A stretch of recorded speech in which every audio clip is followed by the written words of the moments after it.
Hello प्यारे बालकों, नमस्कार। कैसे हैं आप सब? आशा है कि आप सब स्वस्थ होंगे, मस्त होंगे और आप लोगों की पढ़ाई एकदम अच्छे तरीके से चल रही होगी। तो हाजिर हूं मैं आज एक जबरदस्त और दमदार क्लास के साथ। ठीक है, आज की क्लास में हम लोग पढ़ने वाले हैं क्लास 9th का साइंस। बच्चों, जैसा कि आप जानते हैं कि हम लोग साइंस में केमिस्ट्री पढ़ रहे थे और केमिस्ट्री का आपका पहला चैप्टर है हमारे आसपास के पदार्थ। ठीक है, उसमें लेक्चर 1 हम लोग पढ़ चुके थे। आज हम लोग लेक्चर 2 पढ़ने वाले हैं और ये क्लास बहुत ही जबरदस्त दमदार क्लास होने वाली है। तो प्लीज वीडियो को स्किप ना करें और वीडियो को अंत तक देखें और अपनी पढ़ाई अच्छे ढंग से करें। आइए क्लास को स्टार्ट करते हैं। चलिए देखिएगा, आज का मोटिवेशनल कोट है बच्चों कि हथौड़े का अंतिम प्रहार पत्थर तोड़ देता है। ठीक है, हथौड़े का अंतिम प्रहार पत्थर तोड़ देता है। तो इसका मतलब यह नहीं कि पिछले प्रहार आपके व्यर्थ चले गए। ठीक है, बात को समझिएगा ध्यान से। देखिए, यदि आप लगातार नियमित रूप से पढ़ाई करते हैं, ठीक, और उसके बाद भी आपको सफलता मिल जाती है, यह तो बहुत ही अच्छी बात है। और नहीं मिलती है तो इसका मतलब यह नहीं था कि आपका मेहनत व्यर्थ चला गया, बेकार चला गया। यह नहीं होता है बच्चों। ठीक, आप लगे रहिए, कंटिन्यू पढ़ाई करते रहिए, एक न एक दिन आपको सफलता जरूर मिल जाएगी। और हताश बिल्कुल परेशान होने की आवश्यकता नहीं है, क्योंकि हर व्यक्ति यही चाहता है कि हमको सफलता मिल जाए। हर व्यक्ति जीवन में सफलता को हासिल करना चाहता है। लेकिन साथियों, ठीक है, मन चाहा पाने के लिए किसी भी चीज को मन से चाहना भी पड़ता है, जो आज के समय में लोग ऐसा बहुत ही कम किया करते हैं। तो बने रहे हमारे साथ और पढ़ाई करते रहें। आइए स्टार्ट करते हैं। देखिए, सबसे पहले तो हम लोग कुछ क्वेश्चन करने वाले हैं। ठीक है, कुछ प्रश्न करेंगे, 4-5 प्रश्न है, उसको सॉल्व करेंगे। आपको जो भी आएगा उसका आंसर देने का प्रयास कीजिएगा और फिर उसके बाद आगे की क्लास हम लोग थ्योरी पढ़ने वाले हैं। ठीक है, चलिए, तो आज का पहला प्रश्न है, क्वेश्चन नंबर 1 देखिए। ये कह रहा है निम्न में से पदार्थ हैं। ठीक है, यानी पदार्थ क्या है आपको यह बताना है। आपके सामने बहुत सारे ऑप्शन नजर आ रहे होंगे, इसमें से आपको यह बताना है कि कौन कौन से पदार्थ हैं, मैटर कौन कौन से हैं। ठीक है, अब मैटर का मतलब आप वो नहीं समझिएगा। ठीक है, यहां मैटर का मतलब पदार्थ से है, द्रव्य से है। ठीक है, तो पदार्थ क्या होता है इसके पहले की क्लास में हमने आपको अच्छी प्रकार से समझा रखा है। और यदि आपने अभी तक पहले लेक्चर को नहीं देखा तो प्लीज पहले लेक्चर को देख लीजिए और 1 by 1 करके आप पढ़ाई करिए। एक भी लेक्चर आप मिस ना करिए, नहीं तो आपको समझने में दिक्कत हो सकती है। ठीक है, तो पदार्थ आपका वो हुआ करता है जो स्थान घेरता है, यानी जिसमें आयतन होता है और इसमें द्रव्यमान भार हुआ करता है। बच्चों, हम लोग उसे पदार्थ कहते हैं। ठीक है, हमारे आसपास, ठीक है, लगभग 90%, ठीक है बच्चों, लगभग 90% जो भी वस्तुएं दिखाई दे रही हैं, ये सब लगभग पदार्थ ही हुआ करती हैं। कुछ ही ऐसी चीजें हैं, ठीक है, जो पदार्थ नहीं है। हम आपको दोनों चीजें समझाने वाले, पदार्थ कौन है और कौन नहीं है। चलिए देखिए, पहला ऑप्शन लिखा है, ऑप्शन नंबर 1 देखिएगा। पहला ऑप्शन है बच्चों आपका कुर्सी। अब जो ये कुर्सी होती है, जो आपकी चेयर हुआ करती है, इसमें द्रव्यमान होता है, भार हुआ करता है और आयतन भी होता है, ये स्थान भी घेरा करती है। तो इसका मतलब ये आपका माय डियर पदार्थ है। ठीक है, और केमिस्ट्री में ये बात समझ लीजिएगा कि जब भी हम बोलेंगे द्रव्यमान और भार, ठीक है, तो केमिस्ट्री में दोनों चीजें एक है और फिजिक्स में दोनों चीजें अलग अलग हुआ करती हैं। ये बात आप ध्यान से दिमाग में नोट कर लीजिएगा। फिर दूसरा वाला ऑप्शन लिखा है वायु। तो बच्चों, वायु भी आपका पदार्थ है। ठीक है, इसमें आपका द्रव्यमान भी होता है, ठीक, और उसके साथ साथ आयतन भी हुआ करता है। ठीक है, ना मानो तो आप गुब्बारे में देख लीजिए। ठीक, आप गुब्बारे में हवा भरते हैं कि नहीं, उसमें आपका द्रव्यमान भी होता है और आयतन भी हुआ करता है। तीसरा ऑप्शन, 3rd नंबर देखिएगा, स्नेह। ठीक है बच्चों, स्नेह, प्रेम, प्यार, क्या इसमें आयतन होता है, भार होता है? क्या यह पदार्थ है? आप हमको कमेंट बॉक्स में आंसर दें। क्या यह पदार्थ है आपका? इसमें आयतन होता है, भार होता है? तो आप कहेंगे नहीं सर, ये पदार्थ, ये मटेरियल आपका नहीं है, तो इसको हम क्रॉस कर देंगे, ये आपका पदार्थ नहीं है। अगला ऑप्शन देखिएगा, फिर उसके बाद लिखा है महक। चाहे हम महक कह दें या फिर सुगंध कह दें, ठीक है। क्या इसमें द्रव्यमान होता है? तो बच्चों इसमें आपका द्रव्यमान नहीं हुआ करता है, यह भी आपका पदार्थ नहीं है, ठीक। जो पदार्थ नहीं उसको क्रॉस कर दीजिए, जो पदार्थ है उस पर सही का टिक कर दीजिए, ठीक है। फिर अगला देखिए, फिर उसके बाद अगला ऑप्शन आपका घृणा है, हेट है, ठीक है। हम किसी भी व्यक्ति से, आप किसी व्यक्ति से कितना हेट करते हैं, घृणा करते हैं, ठीक, क्या उसमें द्रव्यमान भार होता है? तो इसमें भी आपका द्रव्यमान भार नहीं हुआ करता है, तो ये भी आपका ऑप्शन गलत हो जाएगा। नेक्स्ट ऑप्शन चेक करिए, ये लिखा है आपका बादाम, ठीक है बच्चों। अब बादाम की बात की जाए तो इसमें आपका आयतन भी होता है और द्रव्यमान भी होता है, यानी ये आपका पदार्थ है, द्रव्य है, ठीक है भाई। चलिए अगला ऑप्शन देखिए, फिर से लिखा है विचार, थॉट, ये भी आपका, ठीक है प्यारे बच्चों, ये भी आपका जो विचार है, ये भी आपका पदार्थ, मैटर नहीं हुआ करता है, ठीक है। ना तो इसमें आयतन होता है और न ही इसमें द्रव्यमान हुआ करता है। नेक्स्ट ऑप्शन पर चलते हैं, तो फिर लिखा है शीत, ठीक है, ये भी आपका, ठीक है, शीत मतलब होता है ठंड, ये भी आपका पदार्थ नहीं है भाई, ठीक है। चलिए अगला ऑप्शन देख लेते हैं, फिर लिखा है नींबू पानी, ये बच्चों आपका पदार्थ है, नींबू पानी, इसमें द्रव्यमान भी होता है और आयतन भी हुआ करता है, यानी स्थान भी घेरते हैं, तो ये आपका पदार्थ है। लास्ट ऑप्शन देखिएगा, लिखा इत्र की सुगंध, परफ्यूम समझते हैं ना आप, सेंट, इत्र की सुगंध, क्या ये आपका मटेरियल है, पदार्थ है? तो ये भी आपका बच्चों पदार्थ नहीं हुआ करता, ये भी आप क्रॉस कर दीजिए, ठीक है भाई। तो इस प्रकार से ये एनसीईआरटी के कुछ प्रश्न थे, ठीक है, जो आपके बुक के थे, और सारे का सारे प्रश्नों को, ठीक है, हमने आपका एक ही क्वेश्चन के माध्यम से सब पूरा का पूरा डाउट क्लियर करा दिया, सॉल्व करवा दिया, ठीक है। आप हमारे साथ इसी प्रकार से जुड़े रहें, और यदि अभी तक आपने हमारे चैनल को सब्सक्राइब नहीं किया तो सब्सक्राइब कर लीजिए और बेल आइकन को ऑल पर प्रेस कर लीजिए, जिससे जब भी कोई नया अपडेट हो तो तुरंत आपको उसका नोटिफिकेशन प्राप्त हो जाए, आपकी एक भी क्लास मिस ना होने पाए। और एक बात ध्यान दीजिएगा भाई कि देखिए, आप क्लास से बढ़िया से अच्छे ढंग से पढ़ाई कर लीजिए, कॉन्सेप्ट को क्लियर कर लीजिए, समझ लीजिए चीजों को, और नोट्स, इसकी बढ़िया सी सुंदर सी नोट्स आपको वीडियो के डिस्क्रिप्शन में, ठीक, और टेलीग्राम पर हम आपको शेयर कर देंगे, ठीक है। तो कृपया करके आप लोग नोट्स, ठीक है, जो आपकी फेयर कॉपी है उसको पीडीएफ के माध्यम से ही आप लोग बनाएं, पीडीएफ आपको क्लास के तुरंत बाद दे दिया जाता है, ठीक है भाई। चलिए अगला नेक्स्ट क्वेश्चन हम लोग देखते हैं, ठीक है। तो क्वेश्चन नंबर 2 देखिए, ठीक, 2 नंबर क्वेश्चन देखिए और आंसर देने का प्रयास कीजिए। लिखा है द्रव्यमान का मात्रक होता है, ठीक है, यानी द्रव्यमान का मात्रक क्या होता है?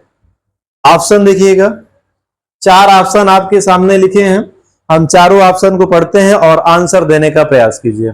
पहला ऑप्शन है लीटर, फिर लिखा है मीटर, फिर लिखा है किलोलीटर, और लास्ट वाला ऑप्शन है आपका किलोग्राम। तो द्रव्यमान का मात्रक जो एसआई यूनिट हुआ करता है बच्चों, एसआई जो मात्रक होता है वो आपका होता है किलोग्राम हुआ करता है, ठीक है। ये आपका द्रव्यमान का एसआई मात्रक है, ठीक है भाई, द्रव्यमान का ये आपका एसआई मात्रक है, ठीक, यानी द्रव्यमान का मात्रक आपका किलोग्राम हुआ करता है। चलिए फिर अगला क्वेश्चन देखिए, क्वेश्चन नंबर 3 देखिए, ये कह रहा है आपसे आयतन का मात्रक होता है, ठीक है, यानी आयतन, वॉल्यूम का मात्रक आपको बताना है कि आयतन की इकाई क्या हुआ करती है, ठीक है भाई। ऑप्शन देखिए, पहला लिखा है घन लीटर, दूसरा ऑप्शन है घन मीटर, तीसरा ऑप्शन है डेकामीटर, और चौथा ऑप्शन है आपका किलोमीटर। अब इसमें से कौन सा ऑप्शन सही है, कौन सा ऑप्शन राइट है? तो देखिएगा, तो इसका जो सही आंसर होने वाला है बच्चों वो होगा आपका घन मीटर, ठीक है। आयतन का जो एसआई मात्रक हुआ करता है वो आपका होता है घन मीटर, ठीक है।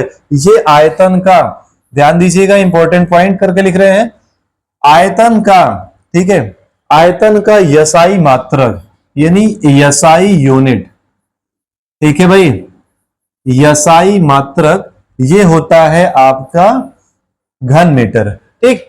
तो इस प्रकार से अच्छा एक चीज और ध्यान दीजिएगा, ये जो घन मीटर लिखा है ना, इसको हम और भी तरीके से लिख सकते हैं। इधर देखिएगा, ध्यान से देखिएगा इधर, ठीक, इधर ध्यान दीजिएगा। आप घन मीटर को मीटर का क्यूब भी लिख सकते हैं, ठीक। आपकी इच्छा है आप घन मीटर लिखें या फिर मीटर का क्यूब लिखें, दोनों का मतलब सेम हुआ करता है, ठीक है। चलिए अगला प्रश्न देखिए, क्वेश्चन नंबर 4 नंबर प्रश्न आपसे ये कह रहा है कि ताप बढ़ने से कणों की गति होती है, यानी ताप बढ़ाने पर कणों की गति पर क्या प्रभाव पड़ता है, ठीक। ये जो आपके पदार्थ हुआ करते हैं, द्रव्य हुआ करते हैं ना, यदि हम इसका टेम्परेचर बढ़ा दें तो इस पर क्या इफेक्ट पड़ने वाला है, ये प्रश्न आपसे पूछ रहा है। तो साथियों एक बात ये ध्यान दीजिएगा, जब भी आप ताप बढ़ा देंगे, ठीक है, जैसे ही आप ताप इंक्रीज कर देंगे ना, जैसे ही आप ताप बढ़ाएंगे द्रव्य के, ठीक, वैसे क्या होता है, अणुओं की गतिज ऊर्जा बढ़ जाया करती है, टाइटेनिक एनर्जी, ठीक है, तुरंत आपकी बढ़ जाती है। और जो पार्टिकल्स हुआ करते हैं द्रव्य के, जो कण होते हैं उसके, वो तेजी से, ठीक है, बर्तन की दीवारों में टक्कर मारने लगते हैं, ठीक है। तो होता क्या है, ताप बढ़ाने पर, ठीक है, गतिज ऊर्जा बढ़ जाती है, ठीक है,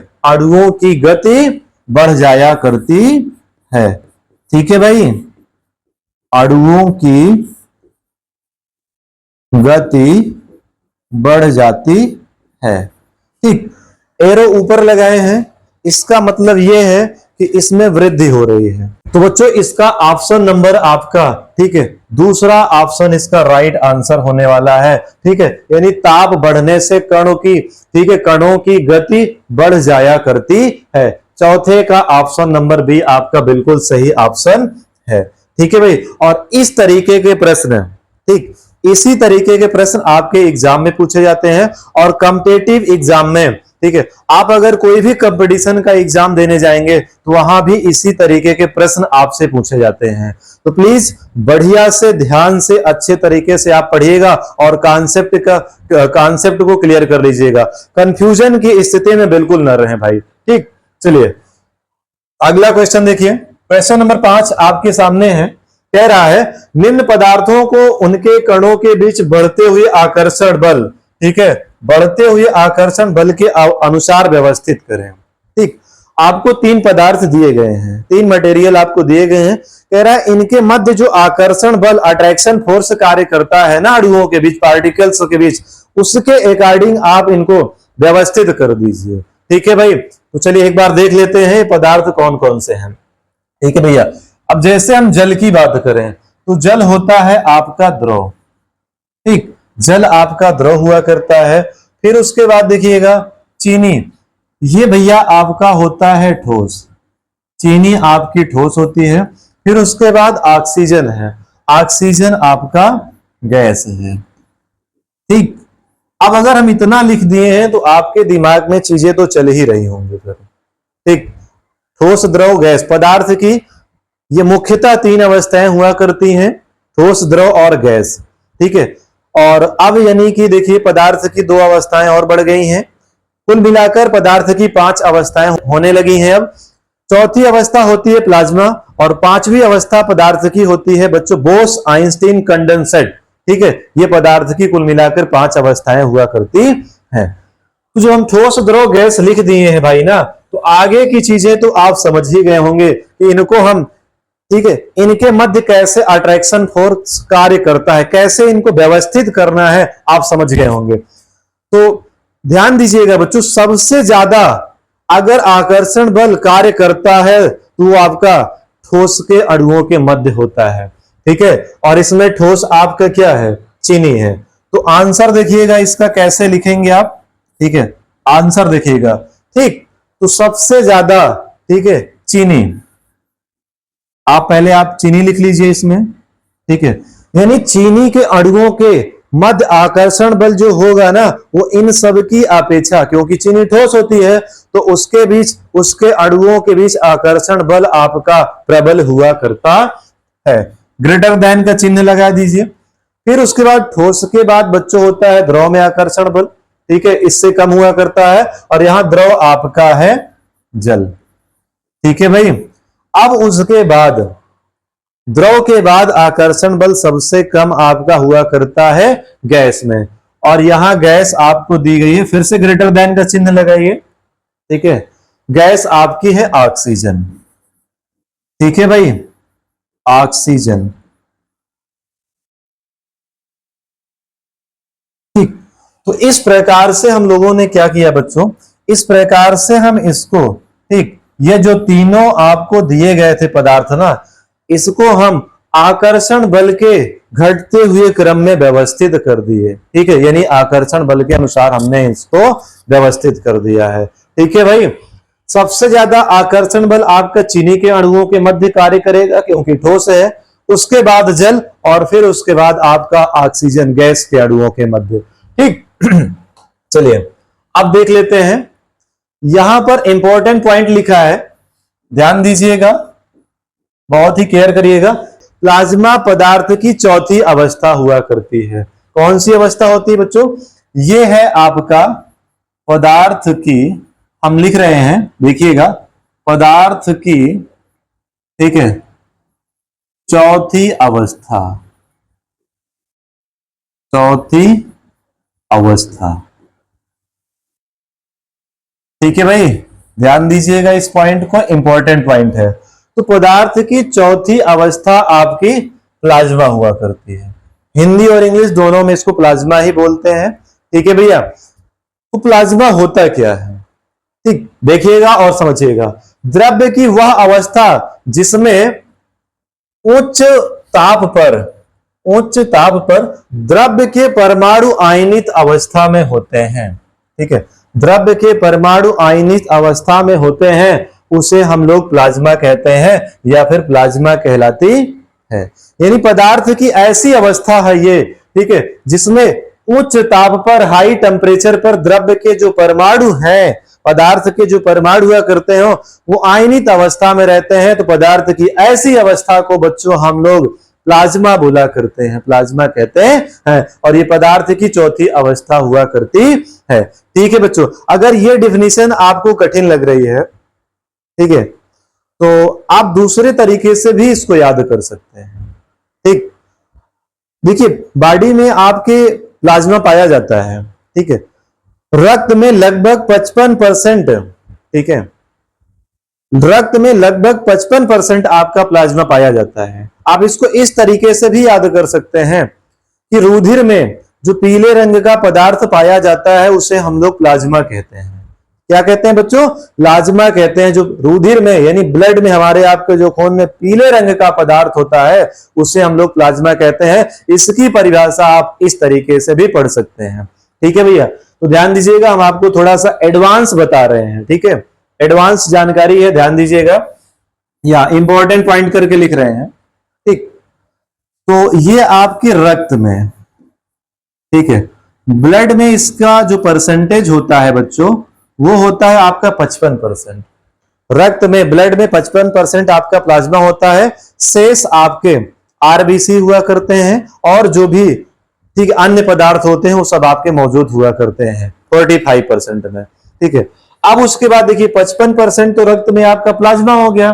ठीक, अब जब प्लाज्मा की बात करें, ठीक है, जब हम प्लाज्मा की बात करते हैं तो प्लाज्मा में होता क्या है बच्चों आपका, देखिएगा, ध्यान से सुनिएगा और समझिएगा। प्लाज्मा में आपका 90%, ठीक है भाई, 90% आपका पानी होता है। ठीक, 90% आपका पानी होता है, और उसके बाद बच्चों ये जो आपका 10% बचा हुआ है ना, इसमें आपका अन्य पदार्थ होते हैं। ठीक, अन्य पदार्थ, ठीक है भाई, 10% जो बचा है उसमें आपका अन्य पदार्थ हुआ करते हैं। जो भी आपके कार्बनिक, अकार्बनिक जो भी पदार्थ होते हैं वो 10% में मौजूद होते हैं। ठीक है, अब देखिए इसका एग्जाम्पल क्या है और यूज कहां कहां होता है ये देख लीजिए और समझ लीजिए। यहां पर ध्यान दीजिएगा भैया, ये पॉइंट बहुत ही इंपॉर्टेंट है। यह अवस्था विद्युत की सुचालक हुआ करती है। ठीक है बच्चों, ये विद्युत की सुचालक होती है प्लाज्मा। ठीक है, क्योंकि आयनित अवस्था में, ठीक है, क्योंकि इसमें कण क्या होते हैं, या फिर परमाणु की बात करें, इसमें आयनित अवस्था में जब आपको आयन मिल जाएंगे ना भैया, तो जब आयन मिल जाएंगे तो इसका मतलब सुचालक तो है ये है, क्योंकि मुक्त इलेक्ट्रॉन होंगे। जब मुक्त इलेक्ट्रॉन आपके पाए जाएंगे और एक सिरे से दूसरे सिरे तक, ठीक है, यानी वो कंटिन्यू गति करते रहते हैं, मोशन करते रहते हैं, तो उस कंडीशन में तो फिर ये सुचालक तो हो ही जाएगी। बात समझ रहे हैं ना, इसमें विद्युत का प्रवाह हो सकता है। ठीक, फिर उसके बाद देखिएगा दूसरा पॉइंट ध्यान दीजिएगा, इसका एग्जाम्पल मतलब कहां कहां इसका यूज होता है। ठीक, फ्लोरोसेंट ट्यूब, ध्यान दीजिएगा भैया, ये बहुत ही इंपॉर्टेंट पॉइंट है। फ्लोरोसेंट ट्यूब एवं नियान बल्ब, ठीक है, नियान बल्ब में प्लाज्मा होता है। ठीक, और दोनों का फिगर भी आपके सामने है, इधर देख रहे हैं ना, ये आपका माय डियर, ये आपका नियान बल्ब है भाई, क्या है, तो ये आपका नियान बल्ब है बच्चों। ठीक, और इसमें आपका अक्रिय गैसें जैसे आर्गन वगैरह या हीलियम, वो सारी गैसें इसमें भरी हुआ करती हैं। ठीक है, और जैसे ही आप इसमें इलेक्ट्रिसिटी प्रवाहित करेंगे वैसे क्या होता है, ये आपका जलने लगता है। पहले इस तरीके के बल्ब बहुत ज्यादा, ठीक है, नियान बल्ब वगैरह का बहुत ज्यादा यूज हुआ करता था पहले के टाइम में, और समय के साथ साथ अब इसका यूज धीरे धीरे कम हो रहा है भाई।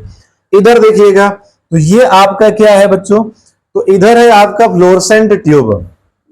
ठीक है, ये क्या है आपका फ्लोरोसेंट, ठीक है, फ्लोरोसेंट ट्यूब है भाई। ठीक है, ध्यान दीजिएगा इसको, ये भी आपका पहले के टाइम में बहुत ज्यादा यूज हुआ करता था।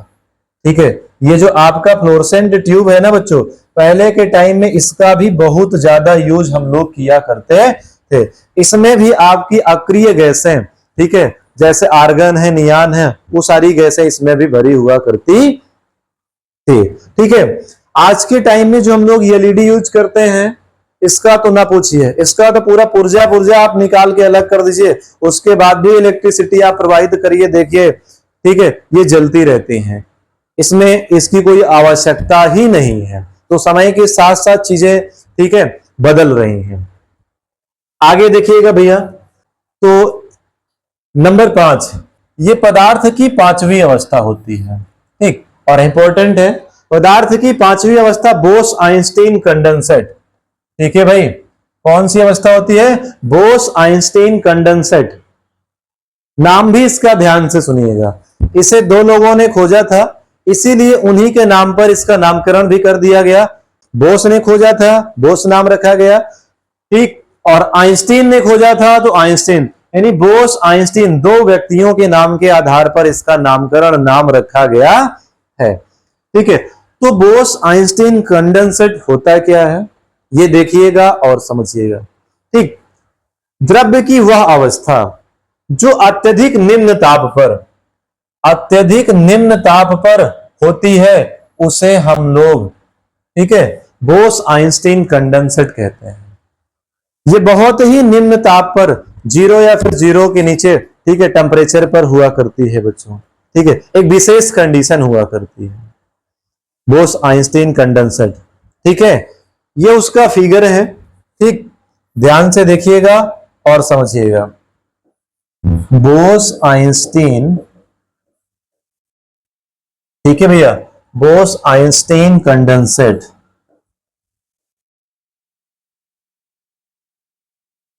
आइंस्टीन कंडेंसेट,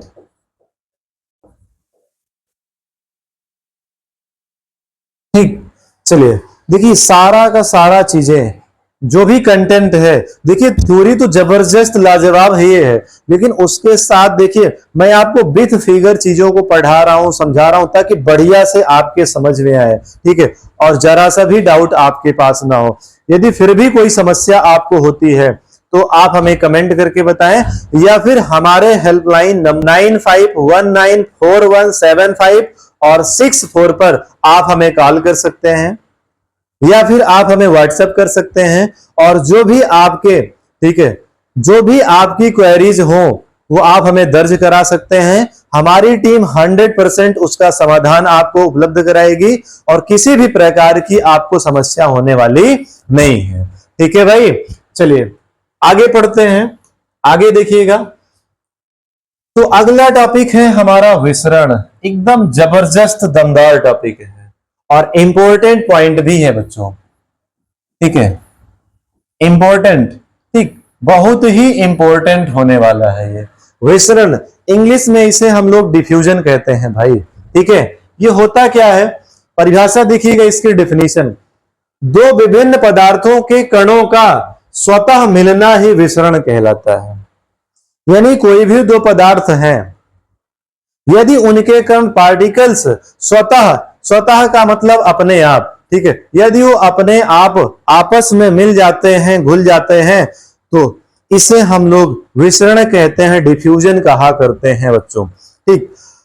अब देखिए, आप कोई इत्र की बॉटल ले लीजिए, ठीक है, सेंट की, ठीक है, परफ्यूम की कोई आप बॉटल ले लीजिए, और जैसे ही आप उसका, ठीक है, आप उसका कैप, जैसे ही ढक्कन उसका आप ढीला करेंगे, तो कुछ टाइम के पश्चात आप ये देखेंगे कि पूरा का पूरा कमरा जो होता है आपका, पूरा का पूरा रूम, उसका माहौल चेंज हो जाता है, बढ़िया एकदम खुशबूदार हो जाता है, जबरदस्त, ठीक है, जबरदस्त वातावरण हो जाता है।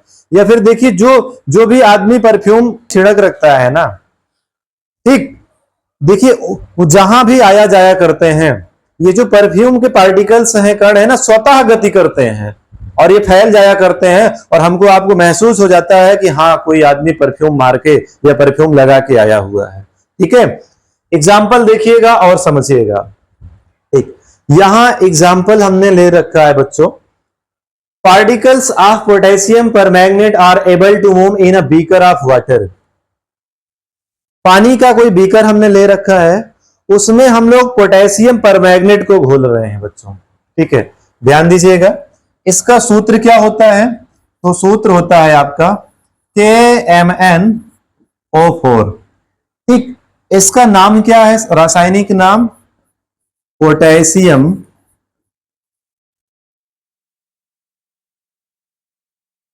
ठीक है भाई, पोटेशियम परमैंगनेट, ठीक है बच्चों, पोटेशियम परमैंगनेट, ठीक है। आप इसको खूब अच्छी प्रकार से ध्यान दीजिएगा, ठीक। अब ये जो पोटेशियम परमैंगनेट है, देख रहे हैं कि नहीं, पोटेशियम परमैंगनेट यानी KMnO4, इसको हम, ये जो आपका बीकर है, जो पानी का बीकर है वाटर का ना, ये देखिए, इसमें हम धीरे धीरे डाल रहे हैं, ठीक है, धीरे धीरे देखिए हम बूंद के रूप में डाल रहे हैं। और देखिए कंडीशन को समझिए, यहां पर ये पहली कंडीशन, फिर यहां से दूसरी कंडीशन देखिए, जैसे हमने एक दो बूंद डाला, ठीक, जैसे ही आपने पोटेशियम परमैंगनेट को पानी के बीकर में डाला, धीरे धीरे देखिए ये फैलना शुरू कर दिया। फिर दूसरी कंडीशन में देखिए कुछ ज्यादा ही विसरण हो गया, और भैया उसके बाद देख लीजिए जबरदस्त विसरण हुआ है। यानी पूरे का पूरे बीकर में अगर देखे, पूरे के पूरे पानी में आपको सिर्फ एक चीज नजर आ रही होगी, पोटेशियम परमैंगनेट, ठीक है। तो इसे ही हम लोग, ठीक है, इसे ही हम लोग विसरण, डिफ्यूजन कहते हैं। यहां हमने देखो पानी जो था ना, उसमें किसी प्रकार का परिवर्तन नहीं किया है, हिलाया डुलाया कुछ नहीं किया है, स्वतः, ठीक है, स्वतः जो आपके पानी के कण हैं, पार्टिकल्स जो हैं, जो भी जल के अणु हैं, और जो आपके पोटेशियम परमैंगनेट के जो अणु हैं, वो स्वतः एक दूसरे से मिल गए और एक विलयन बन के आपका तैयार हो गया है। देख रहे हैं कि नहीं, बैगनी कलर का, ठीक है। तो यही आपका विसरण, डिफ्यूजन हुआ करता है।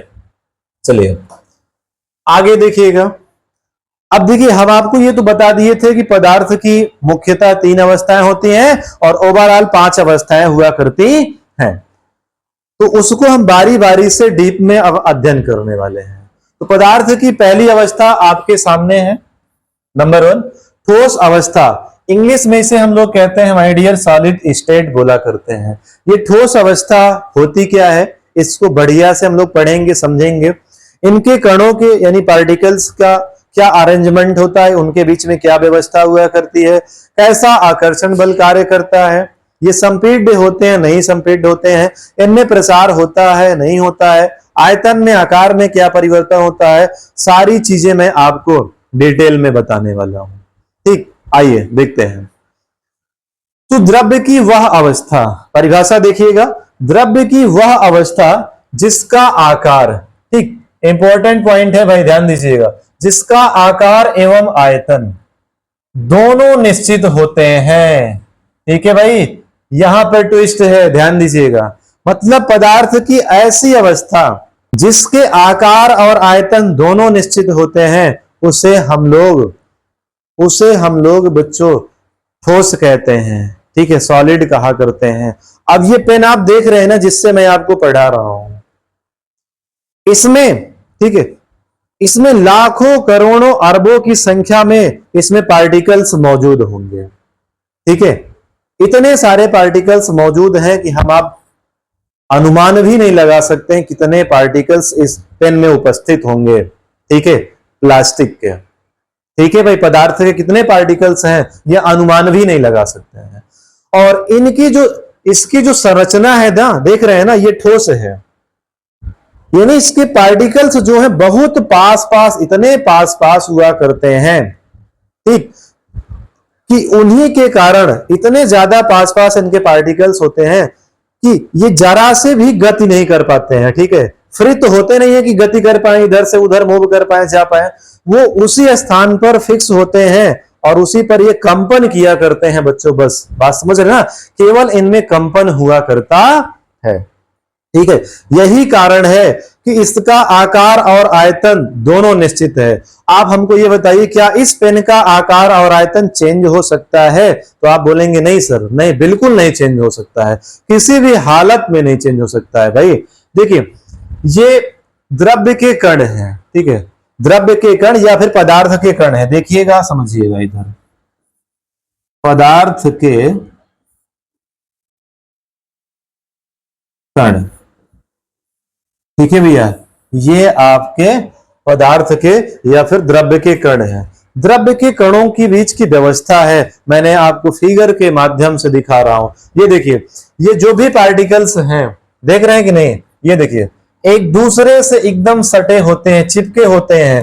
ठीक है, ये देखिए, अब आप हमको ये बताइए कि क्या ये गति कर सकते हैं? जब इतने पास पास इसके कण हैं, पार्टिकल्स हैं, तो क्या ये गति कर पाएंगे? नहीं।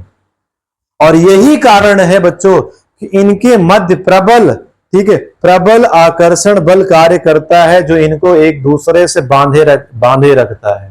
ठीक, ये केवल और केवल अपने स्थान पर कंपन कर पाते हैं बस, और गति करने के लिए स्वतंत्र नहीं हुआ करते हैं, गति करने के लिए फ्री नहीं होते हैं भाई। ठीक, चलिए, उम्मीद है आपको बढ़िया से समझ में आया होगा। कुछ एग्जाम्पल देखिए, पेन का एग्जाम्पल अभी हमने आपको बता दिया।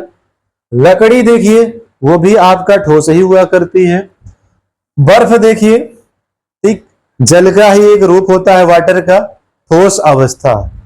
ठीक, बर्फ भी तो आपका ठोस होता है। ठीक है, उसके बाद बोर्ड, ये बोर्ड देखिए जिस पर हम आपको पढ़ा रहे हैं, ये भी तो आपका ठोस है।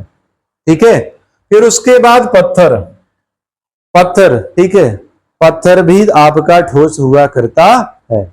आई होप आपको बहुत ही अच्छे तरीके से समझ में आ रहा होगा बच्चों। ठीक है, एक काम आप जरूर करिएगा कि आप पढ़िए, ठीक है, फ्री का क्लास है, आप इसका आनंद लीजिए, बढ़िया से पढ़ाई करिए, जबरदस्त तरीके से पढ़िए। लेकिन हमारा एक उद्देश्य है, उद्देश्य ये है कि हम ग्रामीण समाज के जो भी, ठीक है, यानी जो ग्रामीण भारत के बच्चे हैं, सब चाहते हैं कि हम स्मार्ट एजुकेशन, ठीक है, स्मार्ट टेक्नोलॉजी के साथ पढ़ाई करें। वो भी चाहते हैं कि हम भी डिजिटल बोर्ड पर बढ़िया से अच्छे ढंग से पढ़ाई करें। और हमारा भी उद्देश्य है कि समाज के कोने कोने में, ठीक है, यानी जो गरीब तबके के लोग हैं, या फिर ऐसे लड़के लड़कियां हैं जो ऑफलाइन क्लास को ज्वाइन नहीं कर पाते हैं, या फिर किसी भी कारण वश पढ़ाई नहीं कर पाते हैं, तो ऐसे जरूरतमंद बच्चों तक ये क्लास जरूर पहुंचनी चाहिए साथियों। ये हमारा आपका उत्तरदायित्व है, ठीक, कि हम उनके तक इस क्लास को जरूर पहुंचाएं, क्योंकि वो भी पढ़ाई करके, ठीक, वो भी पढ़ाई करके चमक सकते हैं, मेहनत करके वो भी अपने माता पिता का नाम रोशन कर सकते हैं और देश के विकास में अपना योगदान दे सकते हैं बच्चों। आगे चल के पढ़ के, ठीक है, आगे पढ़कर बड़े होकर आगे कौन क्या बनेगा ये कोई नहीं कह सकता है, ना कोई बता सकता है। ठीक, ये भाग्य की बात है कि कौन आगे चलकर क्या बनेगा बच्चों। ठीक, तो प्लीज एक लाइक और शेयर जरूर कर दें। अगला देखिएगा, नेक्स्ट देखिएगा, तो अगला इंपॉर्टेंट पॉइंट है भाई आपका ठोस पदार्थों के अभिलक्षण, या फिर हम ये कहें ठोस पदार्थों के गुण। इंग्लिश में कहते हैं कैरेक्टरिस्टिक्स ऑफ सॉलिड मैटर, यानी ठोस पदार्थ जो होते हैं इनमें कौन से गुण पाए जाते हैं या फिर इनमें कौन सी विशेषताएं होती हैं, ये हम लोग देखने वाले हैं, समझने वाले हैं। आइए देखते हैं। नंबर 1 देखिएगा, पहला वाला, ठीक है, पहला पॉइंट है ठोस में अणुओं की व्यवस्था, arrangement of molecules in solid, यानी ठोस में अणुओं के बीच क्या व्यवस्था हुआ करती है। अभी अभी हमने आपको चित्र में दिखाया था ना कि एक दूसरे के एकदम पास पास होते हैं, सटे होते हैं एक दूसरे से, ठीक है। तो देखिएगा, ठोस के कण परस्पर निकट एवं निश्चित क्रम में त्रिविम जालक के रूप में व्यवस्थित होते हैं। इसके जो पार्टिकल्स होते हैं बच्चों ना, वो एकदम पास पास हुआ करते हैं, एकदम पास पास हुआ करते हैं और एक निश्चित क्रम में होते हैं। इनके बीच में क्या होता है, इनके कणों के बीच में एक निश्चित क्रम, ठीक है, एक निश्चित व्यवस्था पाई जाती है। अब इस चित्र में आप ध्यान से देखिए, तो जो ये ठोस के पार्टिकल्स है ना, ये एक निश्चित क्रम में है, देख रहे हैं ना, एक लाइन से एक दूसरे से लगे हुए हैं, सटे हुए हैं। इसका मतलब ये थोड़ी ना है कि एक पार्टिकल्स आपका यहां है तो दूसरा आपका यहां है, तीसरा पार्टिकल्स आपका यहां है, चौथा पार्टिकल्स आपका यहां है, ठीक है भाई। तो ऐसा कुछ नहीं है, ठीक है, कि इसके पार्टिकल्स आपके दूर दूर हैं, एक निश्चित क्रम में, ठीक, और इस प्रकार से ये एक त्रिविम जालक का निर्माण कर देते हैं। यही कारण है कि ठोस आपके बहुत ज्यादा मजबूत कठोर हुआ करते हैं, ठीक है भाई। दूसरा पॉइंट देखिएगा, नंबर 2, ठोस का आयतन एवं आकार। अब इसके आयतन एवं आकार की चर्चा कर लेते हैं। जैसा कि हमने आपको परिभाषा में ही बता दिया था कि दोनों इसका, ठीक है, इसकी जटिल संरचना के कारण ही आकार और आयतन दोनों इसके निश्चित हुआ करते हैं, ठीक है भैया। इंग्लिश में कहते हैं इसे हम लोग volume and size of solid. Definition देखिएगा, इनके कणों के मध्य, ठीक, इनके कणों के मध्य अंतरा आणविक बल अत्यधिक प्रबल होता है, ठीक। अभी हमने आपसे चर्चा किया था ना कि इनके पार्टिकल्स के बीच जो अट्रैक्शन फोर्स कार्य करता है वो बहुत ही स्ट्रांग हुआ करता है, बहुत ही पावरफुल हुआ करता है, जो इनको बांधे रखता है एक दूसरे से, बहुत प्रबल होता है, जिससे, ठीक है, जिससे कण गति नहीं करते हैं, ठीक। यही कारण है कि इनके पार्टिकल्स प्रबल आकर्षण बलों की उपस्थिति के कारण इनके जो पार्टिकल्स होते हैं वो गति नहीं कर पाते हैं। जब बच्चों ये गति नहीं कर पाएंगे तो ठोस का आकार और आयतन दोनों निश्चित होगा। हाँ भाई, दोनों निश्चित होगा, ठीक है। अब देखिए, अतः देखिए इंपॉर्टेंट पॉइंट है, अतः ठोस का आकार एवं आयतन दोनों निश्चित होता है। अब फिर देखिएगा नंबर 3 पर, ठीक, जो इसका तीसरा गुण है संपीड्यता। इंग्लिश में कहते हैं माय डियर इसको हम लोग कंप्रेसिबिलिटी, ठीक है। संपीड्यता से तात्पर्य यह होता है कि जैसे कोई भी पदार्थ है, कोई भी द्रव्य है आपका, ठीक है भाई, कोई भी द्रव्य है आपका, दुनिया का जो भी द्रव्य है, उस पर दाब का प्रभाव, यानी अगर उस पर दाब आरोपित कर रहे हैं तो क्या उस पर उसके आयतन में कोई परिवर्तन होने वाला है भैया? क्या उसके आयतन में कोई परिवर्तन होगा? अब जैसे ये पेन है, इस पर हम कितना भी दाब लगाएं, हम, ये ठोस है, क्या परिवर्तन हम इस पर कर पाएंगे बताइए? लगभग नगड़ या ना के बराबर इस पर परिवर्तन होने वाला है भाई, ठीक है। तो देखिएगा ये बहुत कम संपीड्य होते हैं, परिभाषा देख लीजिएगा, ये बहुत कम संपीड्य होते हैं या फिर लगभग असंपीड्य होते हैं। हाँ भाई, ना के बराबर, यानी हम कह सकते हैं कि ठोस आपके असंपीड्य हुआ करते हैं या लगभग ना के बराबर हुआ करते हैं, यानी संपीड्यता का, दाब का इस पर कोई प्रभाव पड़ने वाला नहीं है भैया। चलिए नंबर 4 है आपका गर्म करने पर प्रसार, ठीक, इंग्लिश में कहते हैं हम लोग एक्सपेंशन ऑन हीटिंग, ठीक है भैया, यानी गर्म करने पर क्या प्रभाव इस पर पड़ता है? तो भैया ताप का प्रभाव पड़ता है, ठीक है। कैसे पड़ता है वो हम आपको समझा रहे हैं, ठीक। गर्म करने पर कणों का प्रसार बहुत कम होता है, ठीक। देखिए ये तो आप नहीं कह सकते हैं कि ना के बराबर होता है, ये बिल्कुल नहीं कह सकते हैं, क्योंकि टेम्परेचर का इफेक्ट इस पर पड़ता है। लेकिन पदार्थ की जो अन्य अवस्थाएं होती हैं, अगर आप उनसे कंपेयर करेंगे तो ठोस में प्रसार कम हुआ करता है उनकी अपेक्षा। बाकी हम ना नहीं कर सकते हैं, ठीक है, होता है, इनके कणों के बीच प्रसार हुआ करता है। जब आप गर्म करेंगे तो क्या अवस्था होगी समझते हैं, इसका प्रसार, ठीक है, होगा, ठीक है, लेकिन कम होगा, ये बात होती है। नंबर 5 देखिए, 5 नंबर पॉइंट है आपके बच्चों, घनत्व। इंग्लिश में इसे हम लोग कहते हैं डेंसिटी, ठीक। अब घनत्व क्या होता है आपका ठोस का, तो कणों के बीच रिक्त स्थान बहुत कम होने के कारण इनके घनत्व उच्च हुआ करते हैं, इनके घनत्व उच्च हुआ करते हैं, ठीक है भाई। जो भी पार्टिकल्स हैं उनके मध्य रिक्त स्थान यानी जो खाली स्थान होता है बहुत कम हुआ करता है। एक बार मैं आपको चित्र फिर से दिखा रहा हूं, फिगर फिर से देखिएगा और समझने का प्रयास कीजिएगा, ठीक है भाई। अब ये जो आप फिगर देख पा रहे हैं, ठीक, इनके मध्य जो खाली स्थान है ना वो बहुत ही कम हुआ करता है, ठीक है।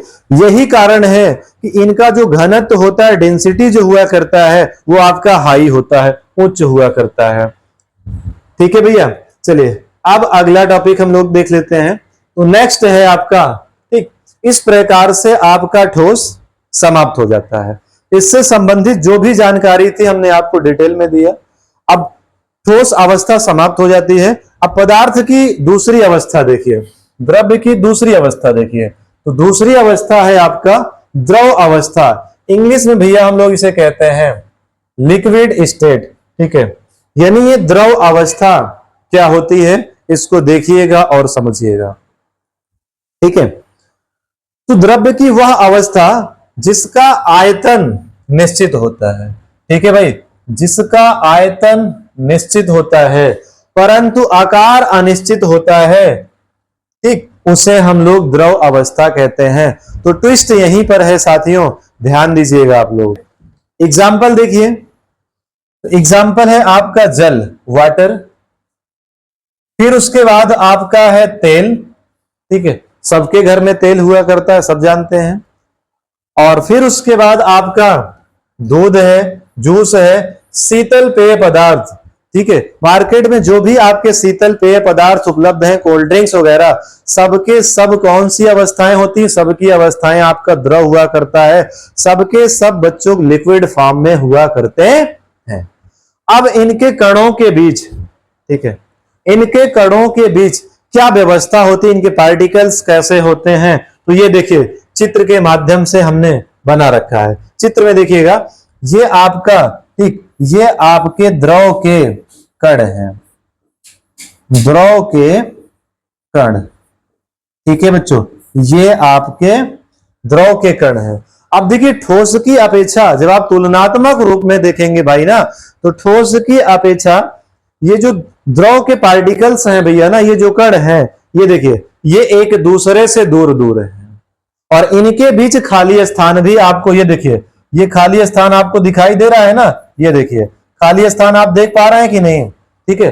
तो इनके अणुओं के बीच आपको खाली स्थान भी दिखाई दे रहा होगा, ठीक है भाई। तो इस प्रकार से हम कह सकते हैं कि इनका आयतन निश्चित होता है और आकार, ठीक है, आयतन निश्चित होता है और आकार अनिश्चित हुआ करता है।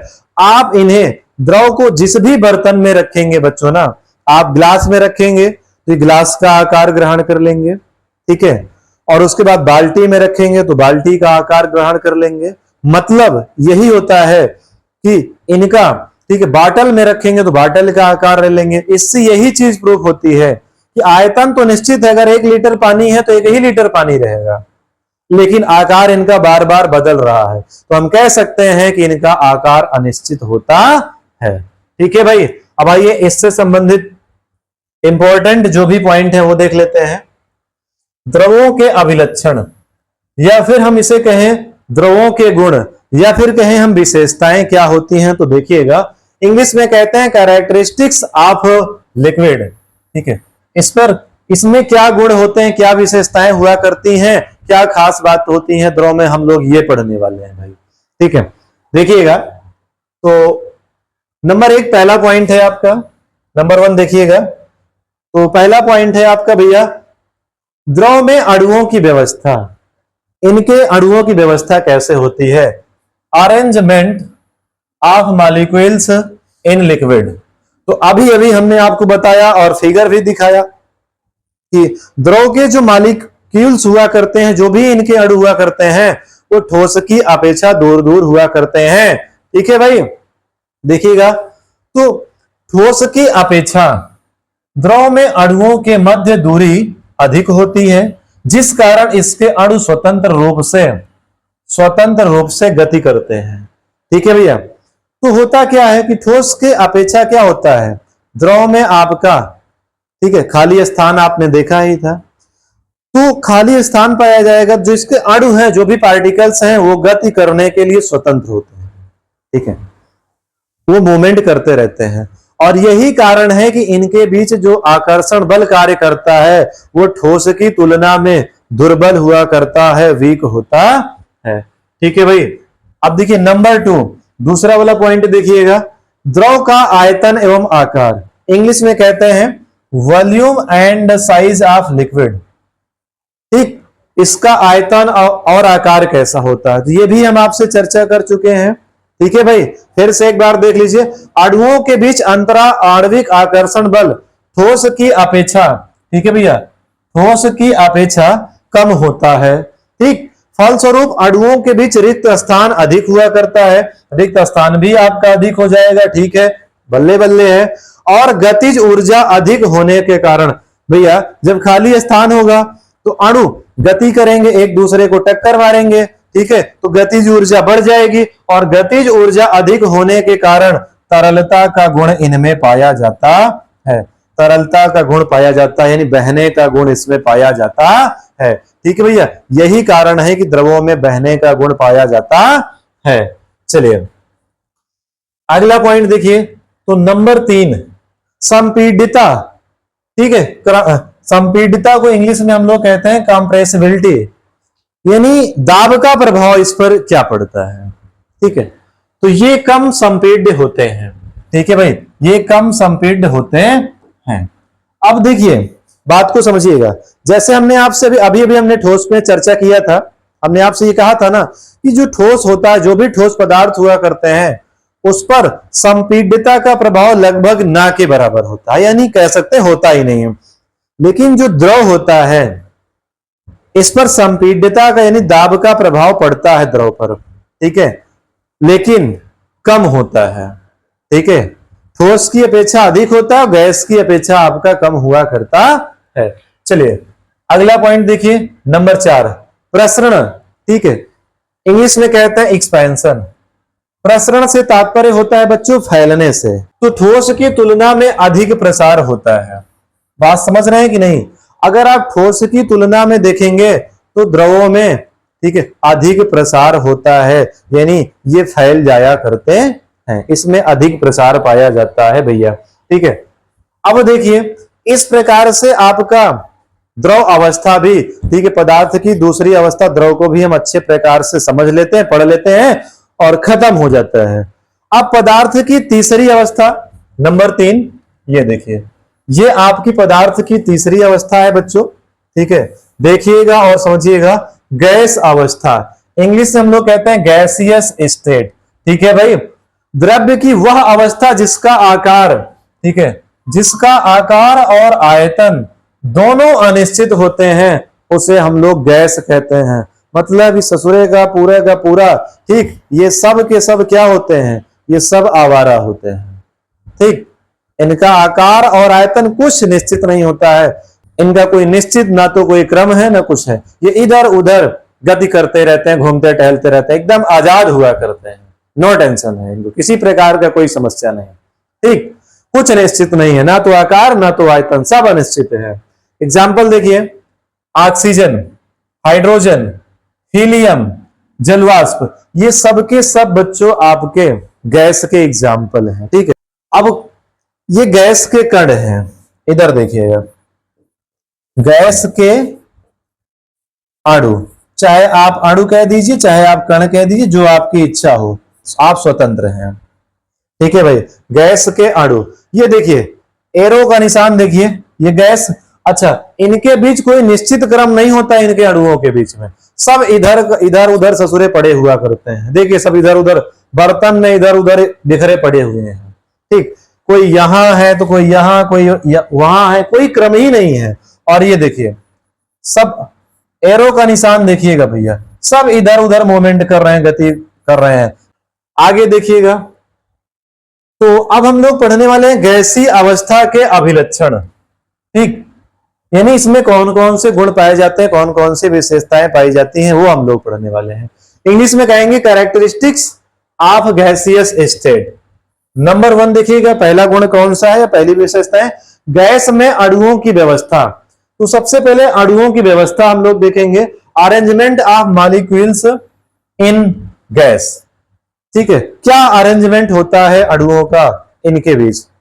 अभी अभी हमने आपसे चर्चा किया ना, ये एकदम आजाद होते हैं, एकदम फ्री होते हैं, ना तो कोई निश्चित क्रम पाया जाता है, ना तो कोई व्यवस्था होती है, इधर उधर घूमते टहलते रहते हैं, मौज मस्ती करते रहते हैं भाई। ठीक है, इनके अणुओं के बीच अंतरा आणविक आकर्षण बल लगभग ना के बराबर होता है। से आकर्षण बल कम होने के कारण ही बच्चों ये आराम से गति करते रहते हैं इधर उधर। ठीक है, टक्कर मारते रहते हैं, मौज मस्ती किया करते हैं, क्योंकि आकर्षण बल ठीक है ना के बराबर होता है बच्चों, या फिर हम ये कहें ठीक है कि होता ही नहीं है, नहीं होता है, आकर्षण बल ही नहीं होता है। ठीक है, यानी इनकी कोई देख रेख करने वाला नहीं है। ये ऐसे बच्चे हैं ठीक, जिनका पढ़ाई लिखाई से कोई लेना देना नहीं है, एकदम मस्त आजादी से घूम टहल रहे हैं, इनका उससे कोई लेना देना नहीं है, जिससे इनके कण अनियमित रूप से सभी दिशाओं में गति करते हैं। ठीक है, सभी दिशाओं में, चारों दिशाओं में घूमते टहलते रहते हैं, गति किया करते हैं। ठीक है भैया, और तीव्र गति किया करते हैं, तेजी से गति किया करते हैं। जैसे गैस होता है ना हमारे आपके घर में, देखिए ना, जो खाना बनाने वाली हुआ करती है एलपीजी, जरा से लीकेज हो तो देखिए कितना तेजी से ठीक है उसके पार्टिकल्स गति करते हैं। और इसमें एलपीजी में आपका एक गंधयुक्त पदार्थ मिलाया जाता है, जिसे हम लोग बच्चों एथिल मरकैप्टन कहते हैं। उसी से हमको पता चल जाता है कि गैस हमारी लीक हो रही है, नहीं तो गैस कब का लीक हो जाए कुछ पता ही ना चले। ठीक है भैया, नंबर 2 देखिएगा, दूसरा पॉइंट, गैस का आयतन एवं आकार, volume and size of gas. आयतन और आकार सबका सब खत्म होता है, कुछ नहीं होता है इसमें, दोनों अनिश्चित होते हैं। ठीक, क्या होता है बच्चों, दोनों अनिश्चित होते हैं भाई, आयतन और आकार दोनों अनिश्चित होते हैं, ना तो कोई आयतन होता है ना तो कोई इनका आकार होता है। आप जिस बर्तन में रखेंगे उसी का आयतन उसी का आकार ये ग्रहण कर लेते हैं। ठीक है, चलिए, ये उसी पात्र का आयतन एवं आकार ग्रहण कर लेते हैं जिसमें इन्हें रखा जाता है। आप जिस भी पात्र में, जिस भी बर्तन में इन्हें रखेंगे उसी का ये आकार और आयतन ग्रहण कर लेते हैं भैया। ठीक है, चलिए अब देखिएगा नंबर 3, संपीडिता कंप्रेसिबिलिटी। ठीक, इस पर तो भैया दाब का जबरदस्त प्रभाव देखने को मिलता है। पदार्थ की यही अवस्था ऐसी है जिस पर दाब का प्रभाव आपको दिखाई देता है। गैस अत्यधिक संपीड्य होती है। पदार्थ की जो भी अवस्थाएं हैं, बात समझ रहे हैं ना, ठोस द्रव, उनकी अपेक्षा में गैस में आपको जबरदस्त दाब का प्रभाव, संपीड्यता दिखाई देगा। आप दाब लगाकर इसके आयतन में परिवर्तन कर सकते हैं। ठीक है भैया, नंबर 4 देखिएगा, गतिज ऊर्जा, काइनेटिक एनर्जी। गैस की गतिज ऊर्जा अधिक हुआ करती है बच्चों। अब देखिए, जब इनके बीच कोई आकर्षण बल, अट्रैक्शन फोर्स ही नहीं कार्य कर रहा है तो ये तो आजाद है ही है ससुरा, गति खूब करेंगे, घूमेंगे टालेंगे, मौज करेंगे। ठीक उसी प्रकार से ऐसे बच्चे जिनका देख रेख करने वाला कोई ना हो, यानी जिनके घर में उनकी देखरेख करने वाला कोई नहीं है, वो बच्चे क्या करते हैं, पढ़ाई लिखाई बिल्कुल नहीं करते, मस्त मौला एकदम ऐश की जिंदगी जिया करते हैं, इधर उधर घूमते टहलते हैं और इसी प्रकार से अपना टाइम ठीक है बेकार कर लेते हैं, और बाद में ऐसे बच्चे जरूर पछताया करते हैं। अगला पॉइंट देखिएगा भैया, तो अगला पॉइंट है आपका नंबर 5, घनत्व, डेंसिटी की बात कर लेते हैं। घनत्व बहुत कम होता है। ठीक, बहुत कम होता है। क्योंकि इनके पार्टिकल्स आजाद हुआ करते हैं, घूमते टहलते रहते हैं, मौज मस्ती करते हैं, आकर्षण बल कार्य करता ही नहीं, तो घनत्व कम हो जाएगा। और उसके बाद जो लास्ट पॉइंट है भैया, ठीक है, आज का लास्ट पॉइंट देखिएगा, नंबर 6 प्रसरण, ठीक है, प्रसरण नंबर 6 है आपका, इंग्लिश में कहते हैं हम लोग एक्सपेंशन, ठीक है, और प्रसरण भी, ठीक है, अधिक पाया जाता है, ठीक है, अधिक मात्रा में प्रसरण का गुण गैसों में पाया जाता है, ये बहुत तेजी से फैल जाया करती हैं बच्चों, ठीक, क्योंकि ना तो इनके कणों के बीच कोई व्यवस्था होती है, ना तो कोई आकर्षण बल कार्य करता, एकदम आजाद होते हैं, ठीक है। आई होप आपको क्लास बहुत ही अच्छे तरीके से समझ में आई होगी। तो प्यारे बच्चों, आप लोग आराम से बढ़िया से अच्छे तरीके से पढ़ाई करें और हमारा सपोर्ट जरूर करें, क्लास को शेयर करें। जो भी आप सोशल मीडिया चलाया करते हैं, यूज करते हैं, उसमें जो भी ग्रुप है, जो भी लोग आपसे जुड़े हैं, उनको ये क्लास जरूर शेयर करें बच्चों, ठीक है। Thanks for watching, love you all, take care, नमस्कार। मैं दीपक द्विवेदी आपसे मिलता हूं अगली क्लास में।